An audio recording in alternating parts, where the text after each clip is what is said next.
Hey guys, स्वागत है आपका हमारे यूट्यूब चैनल पे जहाँ पर हम इलेक्ट्रिक व्हीकल से जुड़ी हुई सारी इंपॉर्टेंट न्यूज़ इवेंट्स और अपडेट डिस्कस करते हैं। गाइस मैं रेगुलरली यहाँ पे आता हूँ electric cars, electric bikes, electric vehicle charging station, electric rickshaw, electric auto, electric buses के बारे में डिस्कस करता हूँ। तो इससे पहले मैं आगे बढ़ूँ, do subscribe to the channel guys. So guys आज की इंपॉर्टेंट न्यूज़ है about the fuel crisis that is going on. So guys petrol और डीजल के प्राइस आसमान छू चुके हैं। अगर मैं दिल्ली की बात करूं तो 88 रुपीज़ पर लीटर का रेट चल रहा है दिल्ली में पेट्रोल का, और 79 रुपीज़ पर लीटर चल रहा है रेट डीजल का। मुंबई में बात करूं तो गाइस 95 रुपीज़ पर लीटर रेट चल रहा है पेट्रोल का, और 86 रुपीज़ पर लीटर रेट चल रहा है डीजल का। तो गाइस मैं यहाँ पे इलेक्ट्रिक व्हीकल चैनल पे आपको फ्यूल के प्राइसेस क्यों बता रहा हूँ? मैं इलेक्ट्रिक व्हीकल चैनल पे फ्यूल के प्राइसेस इसलिए बता रहा हूँ क्योंकि मैं ये बताना चाहता हूँ कि अब वो समय आ गया है कि जो कंज्यूमर है, जो एंड कंज्यूमर है, जो कि इलेक्ट्रिक बाइक या बाइक स्कूटर या गाड़ी खरीदता है, उसको अब सीरियसली इलेक्ट्रिक के बारे में सोचना स्टार्ट कर देना चाहिए।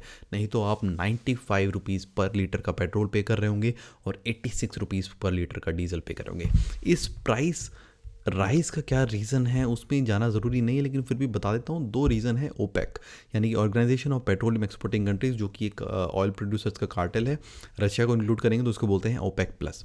इसकी प्रोडक्शन थोड़ी टाइट हो रही है, इसलिए प्राइसेस बढ़ रहे हैं। दूसरी चीज़, कोरोना के अब क्योंकि कोरोना का जो लॉकडाउन है वो जा रहा है, इसलिए अब जो ऑप्टिमिज्म है इकोनॉमी को लेके वो बढ़ रहा है, यानी कि लोग अब और ऑप्टिमिस्टिक है। उसकी वजह से डिमांड के बढ़ने के चांसेस हैं, जो कि बढ़ेगी ऑब्वियसली, और उसकी वजह से प्राइस पहले ही बढ़ गया। ये दो रीज़न है कि इस पेट्रोल प्राइस का राइस और डीजल प्राइस का राइस हो रहा है because of the import of crude oil. उसी का प्राइस बढ़ रहा है। इसके ऊपर ऑब्वियसली गवर्नमेंट की एक्साइज ड्यूटी लगती है, लेकिन गवर्नमेंट अपनी एक्साइज ड्यूटी किस हद तक घटाएगी? क्योंकि अगर गवर्नमेंट अपनी एक्साइज ड्यूटी घटाती है तो ऑब्वियसली गवर्नमेंट की अर्निंग्स पे भी फ़र्क पड़ता है, और गवर्नमेंट ऑलरेडी फिजिकल डेफिसिट में चल रही है। करीब 9% का फिजिकल डेफिसिट है जो इस बार बजट में बाहर आया था। तो गाइज द पॉइंट इज़ कि गवर्नमेंट कितना ही कर लेगी। The point is that now the users, now the consumers have to step forward and start thinking about electric cars, electric bikes and electric electric three wheelers as a option। अगर आप petrol bike लेते हैं तो आप 2 रुपये पर kilometre देते हैं, लेकिन अगर आप इलेक्ट्रिक बाइक लेते हैं तो आप सिर्फ 30 पैसा पर किलोमीटर देते हैं। अगर आप इलेक्ट्रिक ऑटो या 3 व्हीलर लेते हैं तो आप 50 पैसा पर किलोमीटर देते हैं।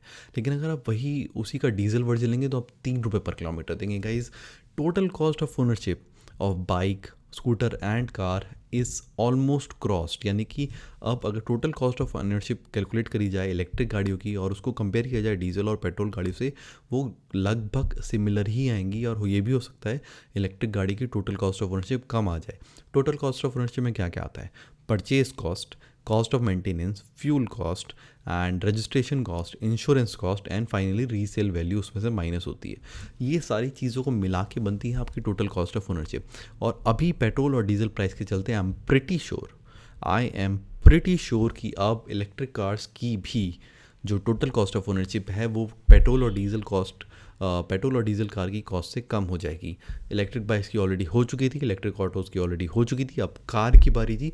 बट इस पेट्रोल प्राइस और डीजल प्राइस के चलते डेफिनेटली इलेक्ट्रिक गाड़ियों की जो टोटल कॉस्ट है वो कम होगी comparatively. So guys it's the time for the users to finally step up. And अगर आप गाड़ी लेंगे तो डेफिनेटली अब आप इलेक्ट्रिक के बारे में मैं भी नहीं बोलूँगा, आप खुद ही सोचेंगे बिकॉज ऑफ प्राइसेस इतने ज़्यादा बढ़ गए हैं guys. Moving on to the next news guys, that is from Bangalore. It is about Tesla. ये न्यूज़ पहले भी आ चुकी है बट फिर से मीडिया में आ रही है। ऑलरेडी टेस्ला ने बेंगलोर के सबर्बन एरिया में अपनी R&D फैसिलिटी एस्टेब्लिश कर ली थी और अपनी कंपनी भी रजिस्टर कर ली थी। तो अब ये बोला जा रहा है कि टेस्ला अपनी फैक्ट्री डालने वाला है। मैं एक्चुअली इस चीज़ को करेक्ट करूँगा। गाइस फैक्ट्री होती है जब आप मैन्युफैक्चर करते हैं। मेरी गट फीलिंग है and I am pretty sure कि फैक्ट्री नहीं लगने वाली, एक असेंबली फैसिलिटी लगने वाली है।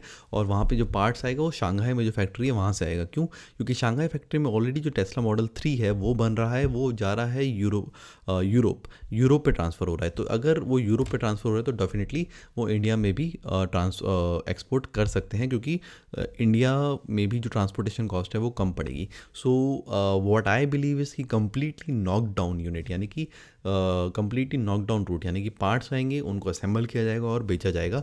ये होने वाला है। चीज़ें बहुत तेज़ी से आगे बढ़ रही हैं after tweet from Elon Musk, जो कुछ महीने पहले आया था कि वो इंडिया में एंटर करने वाले हैं। तो आई एम प्रिटी श्योर इस साल के एंड तक you should be able to register Tesla. That's my gut feeling. But चीज़ें बहुत स्पीड से आगे बढ़ रही हैं. वो गवर्नमेंट बैंगलोर की लोकल बॉडीज से बात कर रहे हैं, ऑफिशियल से बात कर रहे हैं ज़मीन के लिए. So you know it's just a matter of time that you will be seeing Teslas on road of India. The question is कि क्या टेस्ला की cost Hyundai Kona MG ZS EV को टक्कर दे पाएगी या नहीं. वैसे सेम सेगमेंट नहीं है, लेकिन रेंज दोनों की सिमिलर है. Moving on to the last piece of news guys जो मैं आज डिस्कस करूँगा वो है रोम्पस प्लस इलेक्ट्रिक बाइक, जो कि नेक्सू मोबिलिटी से है. टंग ट्विस्टर है नाम ही. नेक्सू मोबिलिटी गुजरात बेस्ड कंपनी है.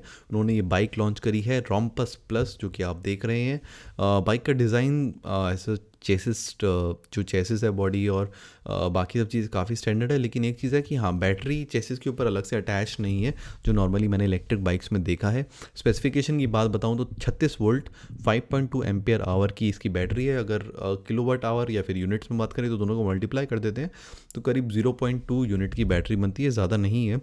25 किलोमीटर का इसका क्लेम्ड रेंज है ऑन थ्रॉटल और 35 किलोमीटर पेडल असिस्ट के साथ. So guys if you want to check out you can check it out. मैंने कुछ टाइम पहले एक और इलेक्ट्रिक बाइसिकल रिव्यू करी थी और पॉडकास्ट भी किया था उसके बारे में, वो थी ई-मोटोरैड. मैं उसको इससे कंपेयर नहीं कर सकता, मुझे अभी इसका प्राइस नहीं पता चला. जब मैं प्राइस पता चलूँगा so I do a comparative analysis with that guys.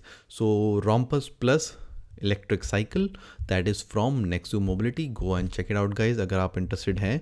So guys that's it from my side for today. I hope आपको वीडियो अच्छा लगा हो. अगर आपको वीडियो अच्छा लगा do subscribe to the channel अगर आप इलेक्ट्रिक व्हीकल से जुड़ी हुई सारी इंपॉर्टेंट अपडेट से अपडेटेड रहना चाहते हैं. So guys that's it. See in the next video. Till then good bye.